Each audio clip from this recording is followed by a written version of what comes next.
It's Charter Local Edition. I'm Brad Pomerance in the Long Beach area today, joined by Laura Doud. She is the city auditor for the city of Long Beach, an elected position here in this beautiful city, and it is beautiful.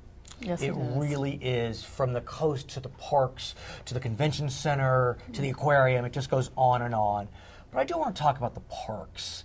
And it's undeniable that, economic times have been a little dicey over the last few years, and I want to get a sense, how are the parks doing in the Long Beach area? As the auditor, have you looked at that question? Yes, we have, and you make a good point. The parks are a beautiful part of the city of Long Beach. The public, the neighborhoods, the people here really value the park space that we have. And I think the city has done a good job in expanding our park space, but we had received some hotline calls from the public regarding their concerns over some of the conditions of our parks. So and let us remember, and you mentioned this, that Long Beach continues to add parks. I think 16 new parks since 2013. Parks are parks improvements, street medians as well. And so when you add more locations to maintain, presumably you want to see some concomitant funding increases. But like you said, you received some calls, and what were the calls saying to you? The conditions of the parks had deteriorated, and there was I think it was in combination with the drought. Right. The trees were in a state of decline, and the parks were in a state of decline. There was a lot of weeds and trash. There's irrigation problems throughout the city. And although the city had done a good job in expanding park space, they really didn't factor in the maintenance costs to keep our parks at a level that was healthy and sustainable and that was important to the public. And so let's talk about that, because you engage in an audit. That is the role of your office. And the audit came out with some pretty surprising conclusions. 1 or 4 park trees were dead or in poor condition. The irrigation system was failing. There was trash throughout the parks, uneven turf, extensive weeds. I mean, this is Long Beach.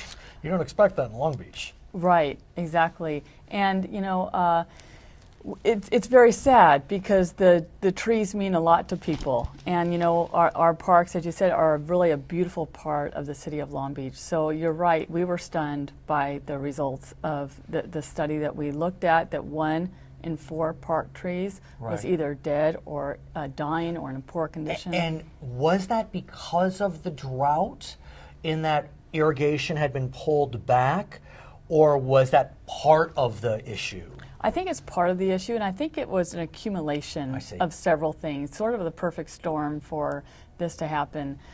So we felt it was really necessary, important, and urgent to come out with this audit report and let the city council, city manager aware that we need to immediately set aside funding to increase our maintenance, to keep these parks in a state of repair, not disrepair. Right, exactly. And let me ask you, Auditor, about the issue of who's maintaining the parks.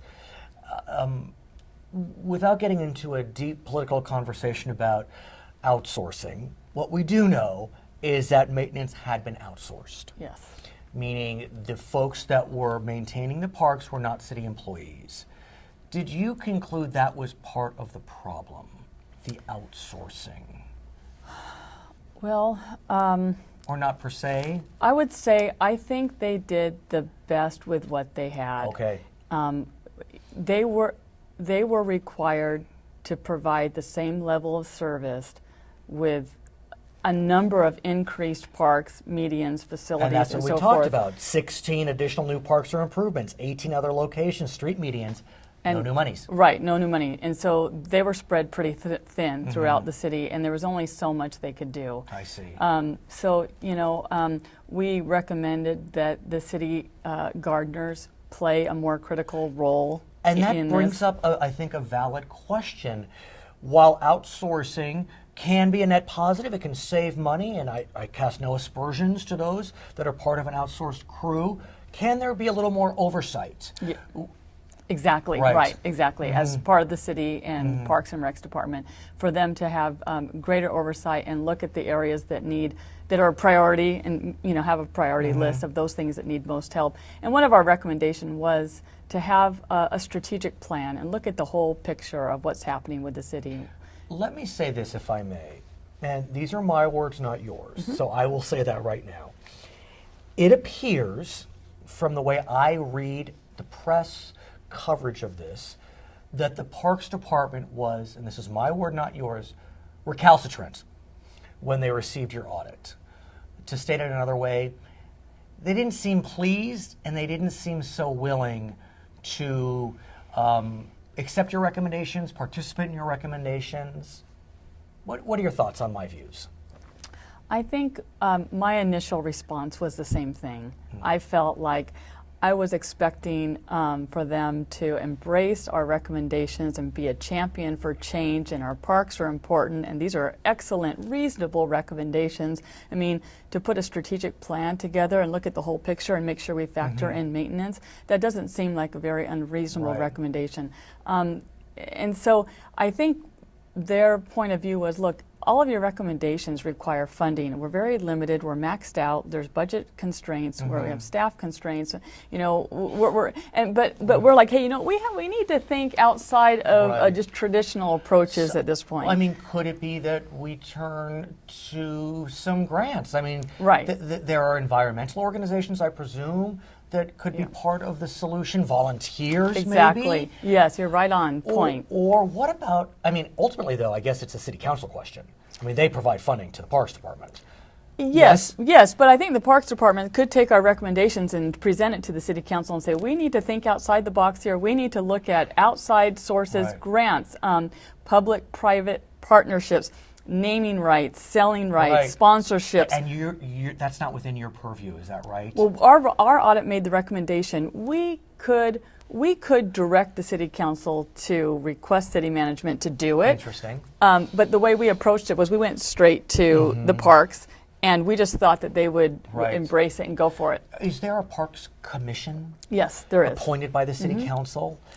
Is it appropriate to try to engage them? Yes, and I think they're in a bit of a... I get it. Because they do have a policy that they want to increase maintenance funding as well, but it is part of a bigger picture, of a city picture. I'm pleased that we brought this to the forefront. That we brought it, it's important now. We're right in the middle of budget season. The City Council, the mayor, the whole elected leadership know the importance of this to the public and what we brought to light. And what did the elected say? Has there been a response from Mayor Garcia of Long Beach, City Council members as well? Did this raise some eyebrows? Yes, and what they have said is there is funding that will be allocated to the Parks and Recs over the next 3 years. Because in the scheme of things, I don't know that you're asking for that much. I mean, it's easy for me to say, but is it that you're looking at for about $3.1 million? Well, first of all, there is a huge irrigation problem that needs to be solved. That's over $100 million. But we figured that the city is probably under budget about $1 million annually for maintenance. In the scheme of things, is that a lot of money? No, I don't think so. Okay. I think as a priority for the city, that's something that is reasonable, that could be implemented. And I think the elected leadership throughout this budget season, we're going to watch and wait and see. But I'm getting the sense that they're feeling the importance of it as well. And can you lobby? Is it appropriate for you as the auditor?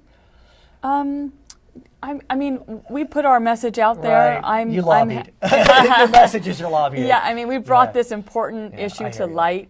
Okay. Her name is Laura Doud. She is the city auditor of the city of Long Beach. My name is Brad Pomerance in Signal Hill, actually. Right? A donut within Long Beach. Charter Local Edition.